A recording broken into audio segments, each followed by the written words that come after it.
اس عاجزی کے مقام پر پہنچا دیں گے کہ نہیں، یہ کائنات اپنے وجود کی خود توجیہ کرنے سے بالکل قاصر ہے۔ دوسری بات زیادہ سے زیادہ ہو سکتی تھی کہ ایک اتفاق ہے، تو اتفاق سے زیادہ غیر سائنسی اور غیر علمی بات بھی ہو سکتی ہے۔ چڑیا کے گرنے کو آپ نے کبھی اتفاق قرار نہیں دیا، سیڑھی چڑھنے کے اوپر جو آپ کو تکلیف ہوتی ہے اس کو کبھی آپ نے اتفاق قرار نہیں دیا۔ آپ کا سارا علم اگر میں اس پہ اتفاق کا لفظ صادر کر دوں تو آپ میرا مذاق اڑا دیں گے۔ آپ ہر جگہ علت اور معلول کا سلسلہ تلاش کرتے ہیں، سبب تلاش کرتے ہیں۔ یعنی میں اگر یہ کہوں کہ انڈے میں سے بچہ اتفاق سے نکل آتا ہے تو آپ ہنس دیتے ہیں کہ نہیں، آپ اصل میں اس بات سے واقف نہیں ہیں کہ سائنس کے قوانین کیسے کام کر رہے ہوتے ہیں۔ وہ اتفاق جس کو آپ علم کی ادنا صورتوں میں سننے کے لیے تیار نہیں ہے، کتنی حیرت انگیز بات ہے کہ چوزے کی تخلیق کے معاملے میں سننے کے لیے تیار ہے، انسان جیسی مخلوق کے بارے میں سننے کے لیے تیار ہے، کائنات جیسی عظیم حقیقت کے بارے میں سننے کے لیے تیار ہے۔ تو قرآن کیا کرتا ہے؟ قرآن یہ کرتا ہے کہ وہ اس محسوس کا جائزہ لیتا ہے، اس محسوس کے تنوع کو اپنے سامنے پیش کرتا ہے، اس کے اندر کی معنویت کو نمایاں کرتا ہے۔ محسوس سے میری مراد مادے کا محسوس اور نفس کا محسوس دونوں کا جائزہ لیتا ہے۔ اس کو وہ انفس و آفاق کے لفظ سے تعبیر کرتا ہے، اور پھر یہ کہتا ہے کہ اس کا ایک ہی جواب ہو سکتا ہے جو دلوں کے اطمینان کا باعث بنتا ہے، جس کے بعد کائنات روشن ہو جاتی ہے، جس کے بعد سارے سوالات حل ہو جاتے ہیں، اور وہ یہ کہ اس کائنات کا ایک پروردگار ہونا چاہیے، ہر حال میں ہونا چاہیے۔ دیکھیے کیسے خوبصورت الفاظ میں قرآن نے اس کو بیان کیا ہے کہ اگر تم اس کائنات کے معاملے میں خدا کے وجود سے انکار کرتے ہو تو پھر تم در حقیقت اندھیرے میں کھڑے ہو، ٹامکڑیاں مار رہے ہو، ہر چیز بے معنی ہو گئی ہے، ہر سوال کا جواب غلط ہو گیا ہے، کائنات میں تمہارے سارے اعمال توجیہ کے بغیر ہو گئے ہیں۔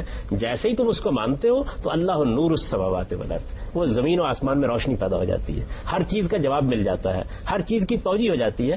سائنسی علوم ہے کیا؟ آپ ایک نظریہ قائم کرتے ہیں، آپ کہتے ہیں یہ تمام مظاہر کی توجیہ کرتا ہے، بہترین توجیہ کرتا ہے، تنہا توجیہ کی حیثیت رکھتا ہے، اس سے تمام مظاہر حل ہو جاتے ہیں۔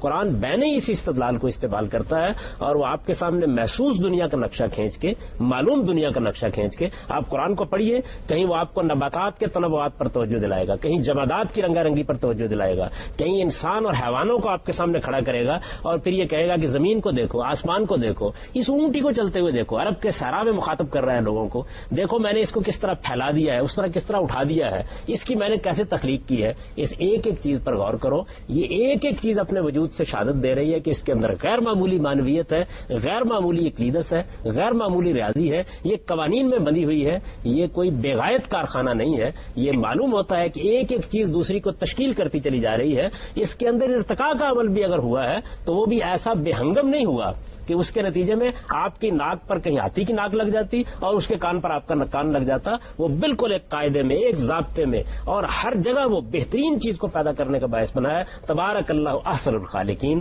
وہ احسن الخالقین ہے جس نے اس طریقے سے اس کائنات کو وجود بخشا ہے۔ اور دیکھیے وہاں کیا کہا ہے کہ اس کے نور کی مثال ایسی ہے کہ جیسے مسلمان کے دل کے اندر ایک چراغ روشن کر دیا گیا ہے، اور چراغ بھی ایسا کہ جس کی روشنی میں ادنا درجے کا کوئی تردد اور کوئی اضطراب پیدا نہیں ہوتا۔ اور تم اگر اس مثال کو سمجھ سکو تو یہ جان سکتے ہو کہ کائنات کی یہ توجیہ پیش کر دی جائے تو معلوم ہوتا ہے کہ کوئی سوال باقی نہیں رہا، اور اس ایک توجیہ کو اٹھا لیا جائے تو پوری کی پوری کائنات آپ کے لیے تاریک ہو کر محض ایک بڑا سوالیہ نشان بن جاتی ہے۔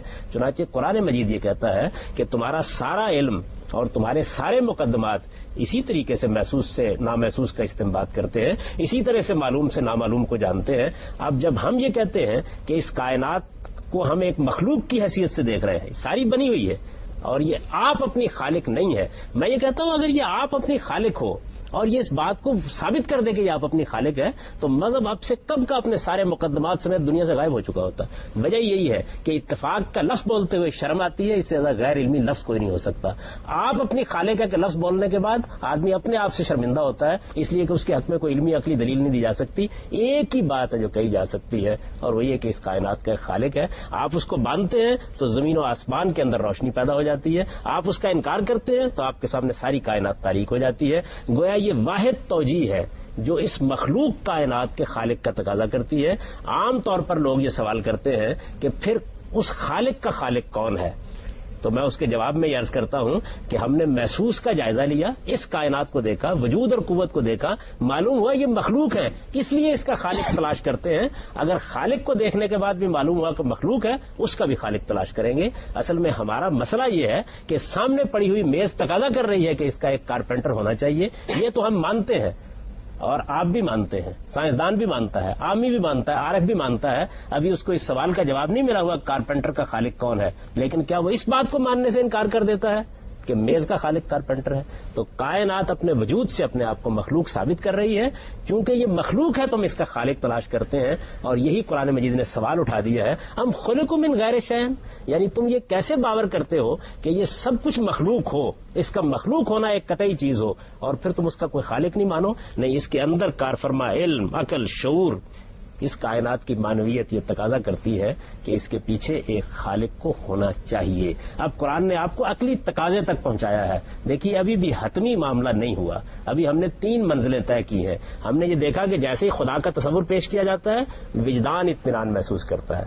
ہم نے دیکھا کہ جیسے ہی ہم پلٹ کر پوری کائنات کی تاریخ پر نظر ڈالتے ہیں تو کروڑوں انسان, اربوں انسان, نسلیں, پشتیں ایک خدا کے تصور کو بہرحال بیان کر رہی ہیں اور یہ بتا رہی ہیں. اور جس وقت ہم عقل کے لحاظ سے دیکھتے ہیں تو کائنات کی اتھاہ معنویت, اس کا حسن, اس کا توازن, اس کے اندر مادے کے تغیرات, اس کے اندر قوت کا ظہور, اور اس کے اندر یہ عجائبات جو ہم دیکھتے ہیں, یہ ایک سوالیہ نشان پیدا کرتے ہیں کہ اس کا ایک خالق ہونا چاہیے. یہ تینوں چیزیں مل کے ہمیں اب اگلی منزل کی طرف لے جاتی ہیں. کیا فی الواقع ہے, اس کو ہم آگے چل کے دیکھیں.